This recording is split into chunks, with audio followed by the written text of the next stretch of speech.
So looking at the who's the target of this thing, if a person doesn't want to just filter on their name, they could go and explore and say who is holding up my score sheet.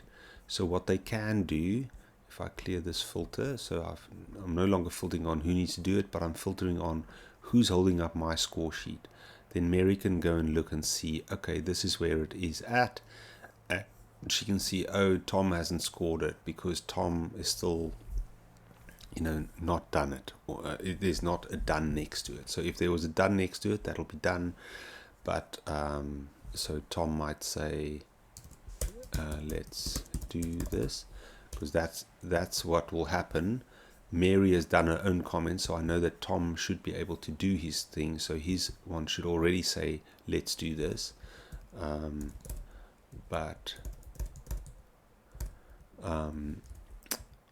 Yeah, and Mary is not a team admin, or let me just pretend. So basically, Tom can do it, but he hasn't done it. So she can go and tap Tom on the shoulder and say, hey, can you get on with the thing? And because Mary has done her own commenting, she knows that all these tasks are good to go. They can just carry on and do the scoring on that. So yeah, that's where we're at.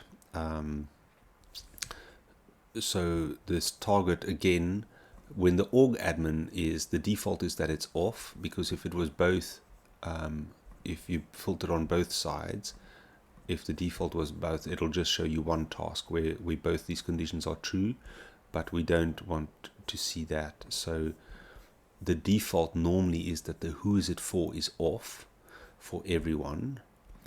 And so if they're swapping these things around, they'll know, okay, I'm not want to filter on what do I need to do. I want to filter on who needs to do it for me. And so they can swap it there. But now you'll see the team leader, when they're looking at who's it for, the default is also off, but the team leader can check who of my team members have not done it. So if they leave that off and they leave this one off, blank, let's just put a blank in here, blank, then they can just say, okay, choose my team. So now they see everyone in their team and they're not filtering on anyone specific, on either the doing side or the receiving side. So then they see all of their team and the tasks, and they can see what's ready to be done and not done. But I don't really think they should bother with their own team all that much. I think what will happen more often is they just now filter on who's meant to do it and who are they holding up. So here we can see who's holding up Mary, and you can see these are the ones that are holding up. They're supposed to do it, they haven't done it. Now here, just a thing here. If the date is late, let's say it is now already not the 9th of May, but it's now the 17th of May, it'll just say late there, and not a question mark, it'll just say it is late. So someone can just literally filter on, show me everything that's late, and then they can see all the tasks that are late. And then the org admin, if it's the org admin, this last button will show up for them, and then they can decide who they're scrapping and who they're not scrapping. So that's how I think these 4 filters should use that list of tasks then that we've created now. There's the full list of tasks of 30 tasks.